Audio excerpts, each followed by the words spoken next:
The Pixel 9 Pro Fold is my favorite new foldable phone, and it's all about the way it looks and feels. It looks like a normal phone, it feels thin and not bulky, and it's incredibly fun, whether I keep it open or closed. The AI features are powerful, maybe even too powerful, and the huge inner screen is the best canvas for the Pixel Studio image generator or the reimagined photo editing. It falls short of the flat Pixel 9 Pro in many ways, but it makes up the difference when you open up the tablet hidden in your phone. The ideal foldable phone is a magic trick you can show your friends. Look at my phone, it looks totally normal, but wait, and then you surprise them by pulling a tablet out of your hat. The Google Pixel 9 Pro Fold is the first foldable that nails the trick.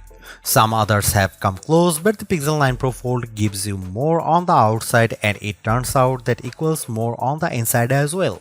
The front display on the Pixel 9 Pro Fold is the same as the one on the Pixel 9, no more and no less. It isn't closed but a bit similar as on the OnePlus Open.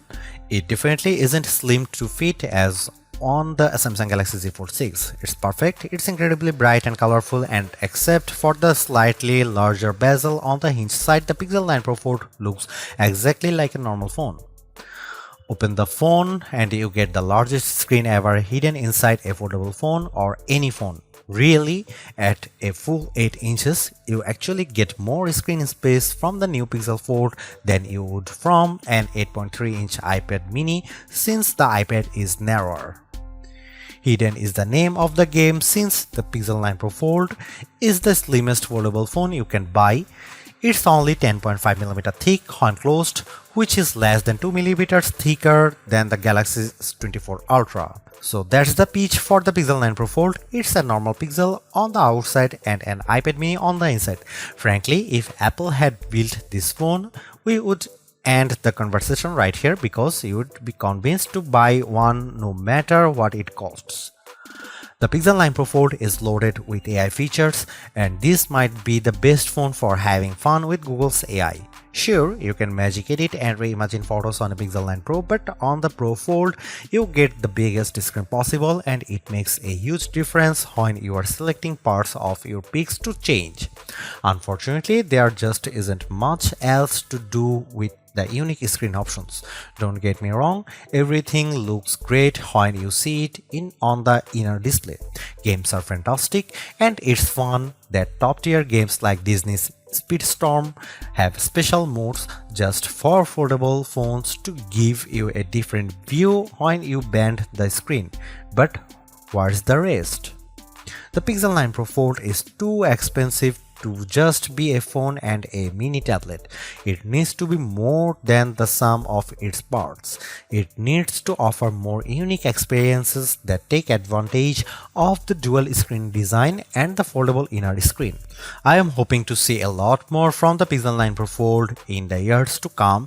Like the rest of the Pixel 9 family, the Pixel 9 Pro Fold gets 7 years of Android updates, security patches, and Pixel feature drops. I am hoping that we are just seeing the beginning of what Google can do with multiple displays, because today the Pro Fold holds too much missed potential.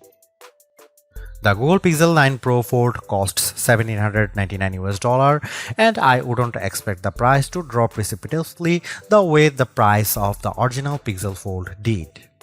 That phone was a disappointment, and Google was motivated to sell it cheaper.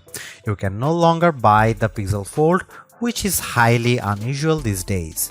The old phone generally sticks around to be the cheaper model, but the Pixel Fold is gone, and good riddance. Google's new foldables feels so much more advanced than its last one that I can't imagine its price will come down quickly. The materials feel very premium. This is the thinnest foldable you can buy in the US at least, and thin doesn't come cheap. Neither does durability, and Google says this phone is much more durable than before.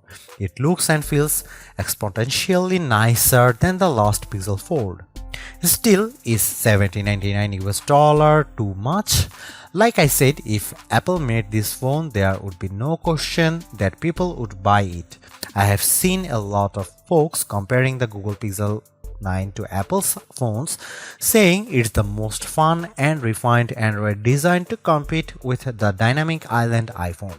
The Pixel 9 Pro Fold is one of the nicest looking foldable phones I have seen, with the best combination of hardware and software and no disappointments hidden in crevices. If you bought a Google Pixel 9 for $1799 US and an iPad mini 2021 for $499 US, and the only thing you would lose is the ability to keep both in your pocket at the same time, the Pixel 9 Pro Fold might be the best foldable phone I have used. It's definitely the best design. I am still not sure it justifies the high price. The Pixel 9 Pro Fold is a weird hodgepodge of premium and basic parts. It has Google's latest Tensor G4 chipset paired with a whopping 16GB of RAM, premium like the Pixel 9 Pro Fold. The outer display, though, is basic as the Pixel 9 and it can't match the brightness or the LTPO versatility of the Pixel 9 Pro's panel. The inner display is top-notch. It uses LTPO tech for a variable refresh rate of 1 to 120Hz and it can hit brightness levels up to 2700 nits, but it isn't the sharpest display around. The OnePlus Open gives you more pixels per inch and it has a large bezel by today's standards. The cameras offer some impressive specs like 5x optical zoom lens that makes a big difference whether you are shooting photos or recording video. Unfortunately, it has smaller sensors with fewer megapixels than any other Pixel 9 phone. Between the Tensor G4 and all the RAM, the Pixel 9 Pro Fold chugs along nicely. The phone may be underpowered compared to the Galaxy Z Fold 6 or latest iPhone model, but Google relies on its cloud and its specialized processor for so many of its AI tasks that it hardly matters. So, what if the Pro Fold takes a bit longer to make photo edits? It's making magic. In all seriousness, I am worried about the long-term viability of this chipset since Google is promising that the Pixel 9 Pro Fold will get Android OS updates for the next 7 years. The Pixel 9 Pro Fold makes folding phones make sense to me. It's more like a normal phone than ever, but it's also not completely like using a normal phone. By opting for a phone that folds, you are still making trade-offs. Particularly in the camera hardware, the phone's long-term durability is also an unknown. Literally no one has owned a Pixel folding phone for more than a year at this point. Foldable ownership isn't for the faint of heart. But the Pixel 9 Pro Fold is the most rewarding folding phone I have ever used. Using the phone while it's closed feels way less cumbersome and much more normal than the previous Pixel Fold or a Galaxy Z Fold. That makes using the big inner screen feel that much more rewarding. I don't feel like I am putting up with a bulky phone the rest of the time to get the experience. This foldable comes with its trade-offs, the downgraded camera hardware, durability concerns, and oh yeah, the $1800 it costs. But I think Google made the right trade-offs here to optimize the inner screen experience. It's an experience that I'll miss when I switch back to the next slab style phone that I test on that foldable fans, and foldable curious will find very rewarding too, because goddamn, this is a nice phone.